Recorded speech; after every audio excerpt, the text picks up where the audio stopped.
Let me tell you a quiet story. It is not loud. It does not begin with success, applause, or achievement. It begins in silence, in an ordinary life that looks complete from the outside. This story is not about a famous person. It is not about money, power, or winning. It is about an ordinary man named Jack. Jack had a job. He paid his bills on time. He woke up every morning, got dressed, checked his phone, and did what he was supposed to do. He followed the rules. He met expectations. He moved through life without causing problems. From the outside, everything looked fine. But inside, something felt wrong. Jack was not sad in a dramatic way. He was not crying in the shower. He was not falling apart. Nothing was obviously broken.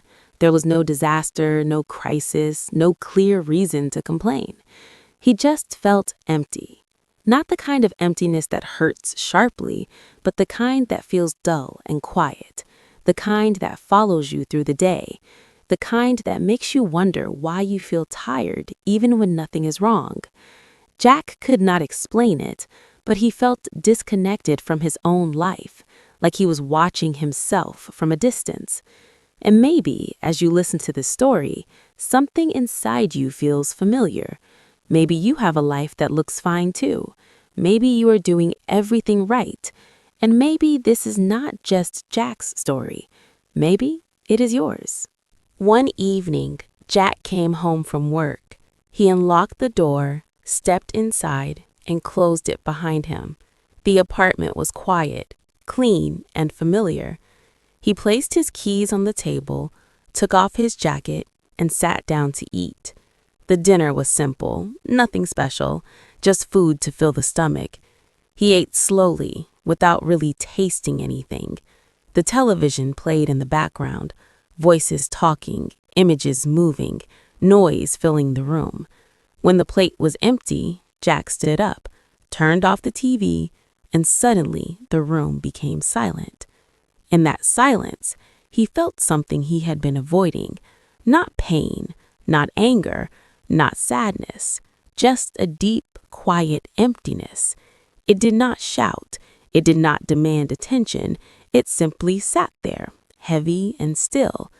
Jack's life looked correct. On paper, everything made sense. He had followed the plan. School, work, responsibility, routine. There was nothing obviously wrong, and yet his life did not feel alive. As he sat alone, a simple question appeared in his mind. If my life looks fine, why don't I feel fine?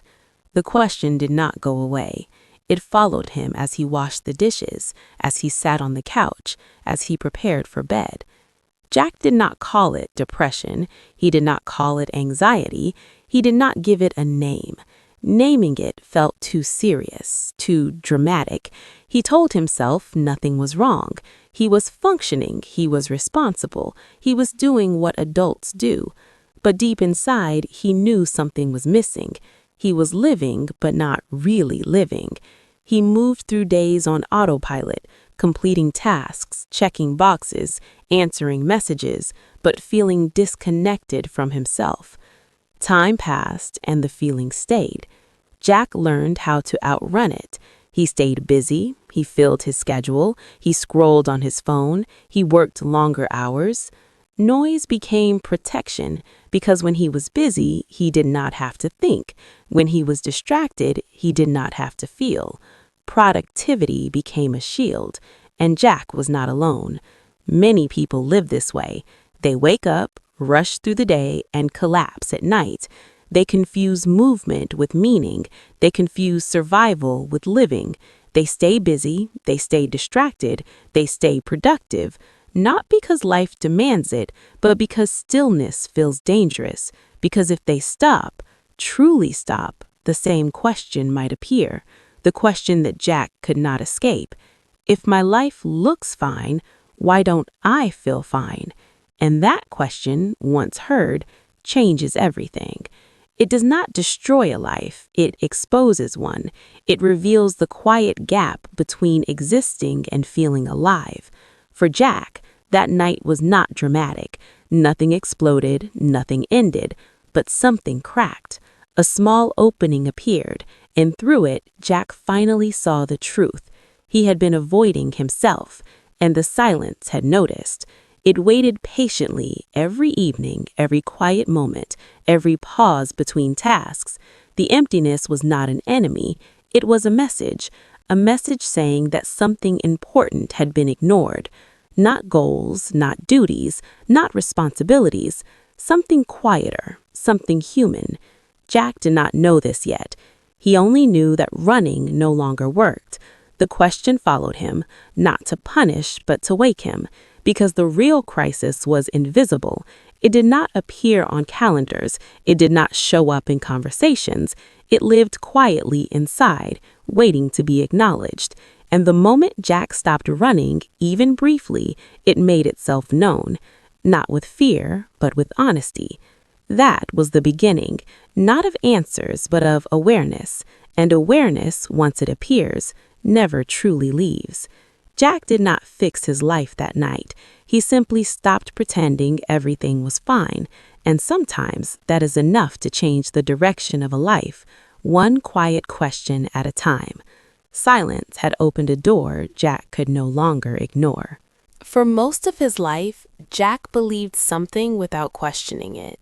It was not written in books or spoken out loud, but everyone seemed to know it. Happiness comes later. Later after graduation, later after a better job, later after more money, later after life finally becomes stable. This belief sounded reasonable. It sounded responsible. It sounded mature, so Jack accepted it without resistance. He learned early to wait. When school felt difficult and stressful, he told himself, "After I graduate, I will finally relax." When work became exhausting, he said, "After I get a better position, things will improve." When money felt tight and uncertain, he said, "After I earn more, I will finally feel calm." Each stage promised happiness, but only in the future. So Jack waited. He told himself, "Not now, later," and later became his favorite word. It gave him hope without demanding presence. It allowed him to keep moving forward without stopping to ask uncomfortable questions. Waiting felt productive. Waiting felt safe. Waiting felt like progress. But later never came. Every time Jack solved one problem, another problem appeared. When he reached one goal, a new goal replaced it. When one worry disappeared, another quietly took its place. Life did not pause. It did not say, "Good job, Jack, now you can be happy." Life kept moving forward without permission. Slowly, Jack realized something painful. He was always preparing for life, but he was never actually living it. His mind lived in the future, planning, fixing, improving, calculating. His body was present, but his attention was always somewhere else. He was awake, but not aware. He treated happiness like a destination on a map, a place he would reach one day if he worked hard enough and waited long enough. But the destination kept moving. No matter how far he went, happiness stayed just out of reach, like a horizon that retreats as you walk toward it. This belief did not come from Jack alone. It came from the world around him, a world that measures value by productivity, a world that asks, "What do you do?" before asking, "How do you feel?" A world that praises exhaustion and calls it ambition. In this world, rest looks lazy, slowing down looks irresponsible, enjoyment looks undeserved, peace looks suspicious. People learn, often without realizing it, that happiness must be earned through effort, sacrifice, and struggle. Jack absorbed this message quietly. No one forced him, no one shouted it at him. It entered through expectations, routines, and comparisons. It became the voice in his head saying, "You should be further by now." That voice never rested. And slowly, without noticing, Jack learned to postpone himself. He postponed joy. He postponed rest. He postponed contentment. He told himself he would allow happiness after life became easier, calmer, more complete. But life never became those things. Life remained uncertain, imperfect, and unfinished. By waiting for the perfect moment, Jack missed many real ones. Mornings passed without being noticed. Conversations ended without being felt. Laughter came and went without staying. Small moments of peace appeared briefly, then were pushed aside. Jack was not unhappy because life was cruel. He was unhappy because he believed happiness belonged somewhere else, somewhere in the future, somewhere just beyond reach. That belief shaped his days. It taught him to sacrifice the present for an imagined future, and the future, when it arrived, always demanded more waiting. There was always one more thing to fix, one more goal to reach, one more reason to delay. Jack did not realize it yet, but this lie about happiness was costing him his life, one postponed moment at a time. He was becoming very good at surviving and very bad at being alive. The lie was quiet but powerful. It told him that feeling good now was irresponsible, even dangerous. It convinced him that satisfaction meant stopping, and stopping meant falling behind. Over time, Jack stopped listening to what he needed and started obeying what he believed he should do. He did not notice the cost at first. It accumulated slowly, like interest. Days blended together, weeks disappeared. Life became something to manage, not something to experience. And in that endless waiting, Jack slowly lost touch with the simple feeling of being present, with himself, with time, with life itself. One morning, Jack woke up earlier than usual. The alarm had not rung. The sky outside his window was still dark blue, almost quiet in color, as if the day itself was still sleeping. The city had not started yet. No traffic moved, no voices floated through the air, no demands were waiting for him. The apartment felt different in that early hour. It was silent, but not empty. No messages appeared on his phone, no notifications pulled at his attention.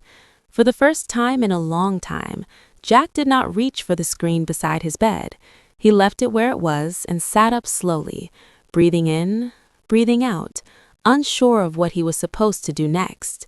He waited for something to happen, a thought, a worry, a reminder of everything he needed to fix, but nothing arrived.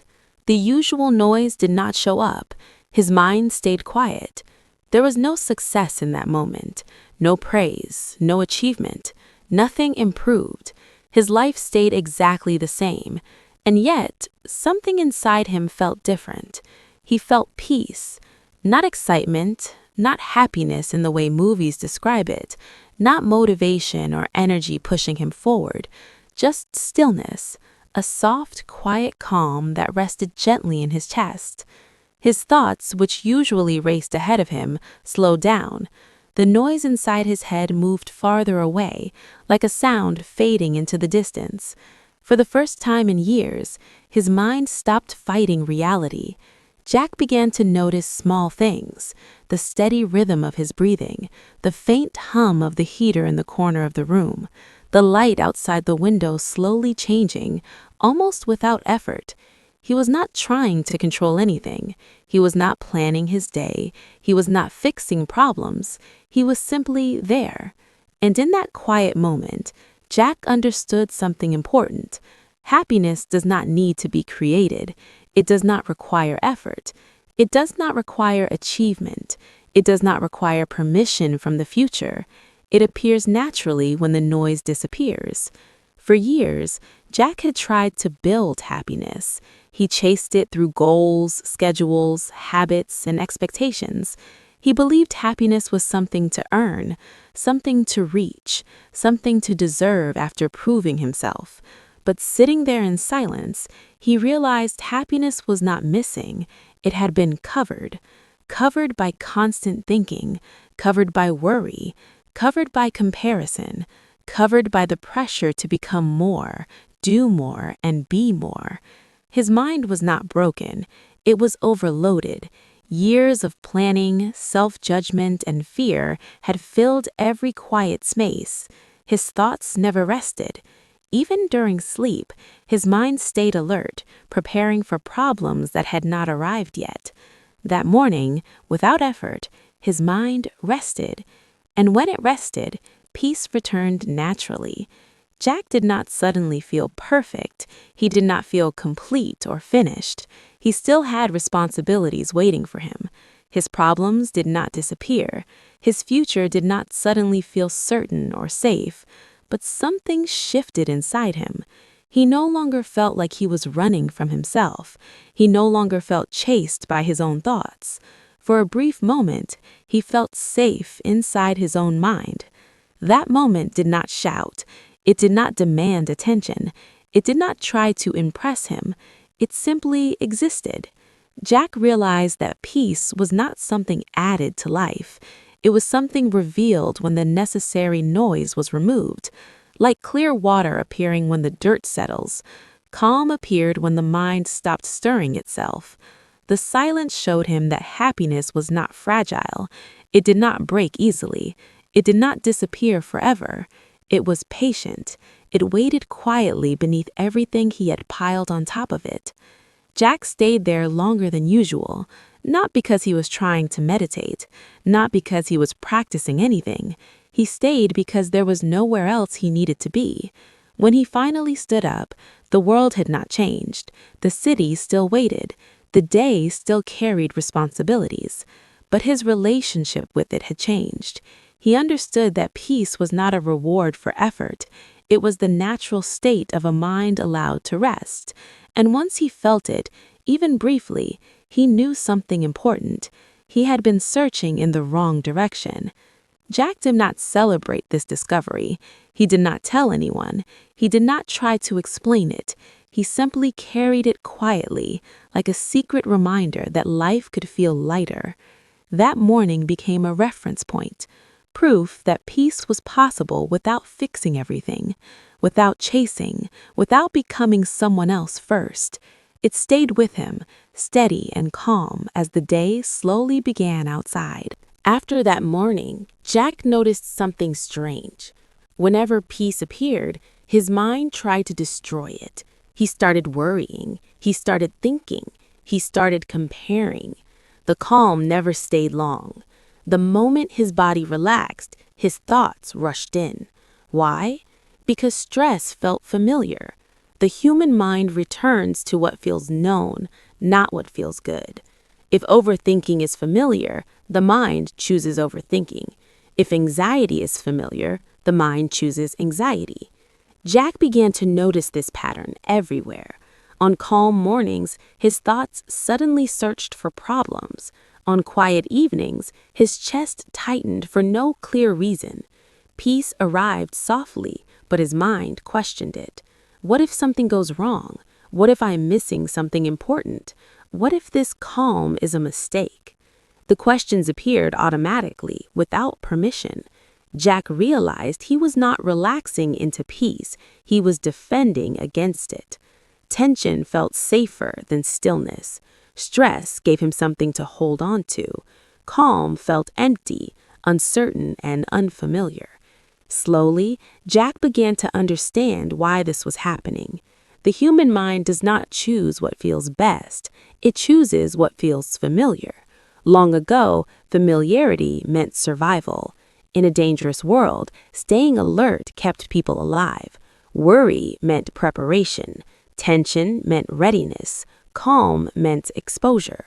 That system never disappeared. It simply followed humans into modern life. Jack's mind stayed prepared even when there was nothing to fight. It scanned for threats in emails, conversations, and imagined futures. It treated peace like a warning sign. That was when Jack realized something uncomfortable. He was addicted, not to substances, not to noise, not to distraction. He was addicted to tension. Tension made him feel responsible. It made him feel useful. It gave his days structure and meaning. Without it, he felt empty and unsure of who he was. Silence felt dangerous. Peace felt suspicious. Calm felt undeserved.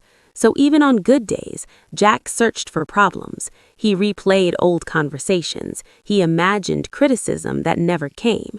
He worried about futures that had not arrived. If nothing was wrong, he assumed something must be wrong. His mind did not trust peace, it trusted struggle. Many people live this way. They do not fear pain. Pain is familiar. Pain gives identity. They fear stillness. Stillness removes distraction. Stillness creates space. And in that space, truth appears. Truth about exhaustion. Truth about dissatisfaction. Truth about a life lived on autopilot. Jack began to see that peace was not the enemy. His resistance to it was. He had trained himself to stay tense. Over years of pressure and expectation, tension became normal. The moment calm appeared, his mind sounded the alarm. It whispered warnings. It created stories. It demanded action. This habit did not mean Jack was weak. It meant he was human. What once protected him was now hurting him. The same alert system that once ensured survival was now destroying rest. Jack began to see the pattern clearly. Peace did not disappear by itself. He pushed it away. He interrupted it with thought. He replaced it with worry. And until he understood this, happiness would always feel unstable, because the mind will destroy what it does not feel safe with. That realization did not bring immediate change. It brought awareness, and awareness was the first step. Jack did not judge himself. He did not fight his thoughts. He observed them patiently. Every time tension returned, he noticed it. Every time calm felt uncomfortable, he paused instead of reacting. He began to understand that peace felt unfamiliar, not dangerous. It was simply new. The mind resisted not because peace was wrong, but because it was unknown, and the unknown always scares the mind first. Jack stopped expecting peace to feel easy. He allowed it to feel awkward. He allowed it to feel quiet. He allowed it to stay without explaining it. This did not happen all at once. Some days he failed. Some days he fell back into worry. Some days tension won again. But now he recognized the pattern. He no longer believed every anxious thought. He no longer assumed tension meant truth. Slowly, he learned that peace does not need to be perfect. It only needs permission. With that understanding, Jack stopped fearing stillness. He stopped running from quiet moments. He stayed, he breathed, he listened, and slowly the grip of tension loosened. Peace no longer felt like a threat. It felt like a place he could return to. Not forever, not perfectly, just enough to remember what calm feels like. And that memory mattered, because once you recognize peace, you begin to protect it, even from yourself, especially from old habits returning. One night, Jack finally accepted something difficult. No one was coming to save him. Not a partner, not a job, not success, not the future. For years, he had been waiting for something to arrive and fix everything. That night, sitting alone in the quiet, he understood it would never come. Happiness was not someone else's responsibility. It was his. This realization did not feel inspiring or uplifting. It felt heavy. Taking responsibility did not make life easier. It did not remove problems or erase fear. It did not suddenly make decisions clear or pain disappear. But it made life honest. For the first time, Jack stopped arguing with reality. He stopped blaming the world. He stopped blaming pressure, time, other people, and circumstances. He stopped telling himself that life was unfair or that he was unlucky. He stopped waiting for permission to feel at peace. Most importantly, he stopped running from himself. Instead, Jack turned inward. He began caring for his inner world the same way he cared for his responsibilities. He paid attention to how he spoke to himself. He noticed how often his inner voice was harsh, impatient, and demanding. Slowly, he replaced criticism with patience. He spoke to himself the way he would speak to someone he cared about. He allowed rest without guilt. He let silence stay without filling it. He stopped treating every quiet moment as a problem to solve. At first, this felt uncomfortable. Old habits returned.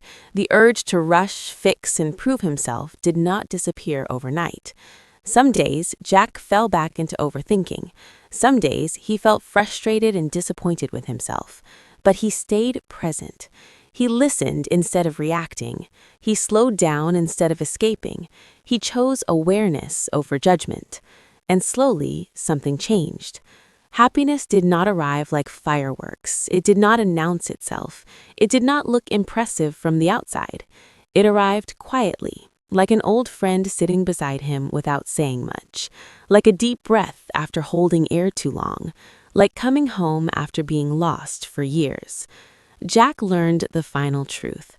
Happiness is not a destination. It is not a reward. It is not something you chase, earn, or deserve later. Happiness is what remains when you stop chasing. It is the calm that appears when you stop fighting yourself. It is the relief that comes when you stop pretending. It is the peace that was always there, waiting patiently beneath the noise. So let me leave you with one question. If happiness was never outside you, what are you still running toward that is stealing your peace? Because the moment you stop running, you do not lose happiness.